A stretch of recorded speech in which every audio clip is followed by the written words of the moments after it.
Hello everyone, আশা করি সকলে ভালো আছেন। দুজন চলে গেলেন না ফেরার দেশে। এদের নাম আমি ঠিকমতো বলতে পারি না, তাই নাম বলছি না। আপনারা চেনেন, চেহারা দেখতে অবশ্যই জেনেছেন এদেরকে। এরা চলে গেছে, খুব দুঃখ। আমাদের ফিল্ম ইন্ডাস্ট্রি দুজন গণী অভিনেতা, এরা এখানে এদের নাম বোধহয় প্রবীর মিত্র, আর একজনের নাম কি সেটা তো আমি এইভাবে জানি না, অঞ্জনী নাকি কি জানি একটা নাম। যাই হোক, তারা দুনিয়া থেকে চলে গেছে।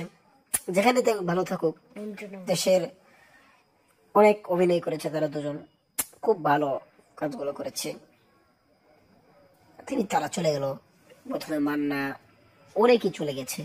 সকলকে না ফেরার দেশে চলে যেতেই হবে, ওই অন্ধকার কবরে চলে যেতেই হবে, আল্লাহর ডাকে সাড়া দিতেই হবে।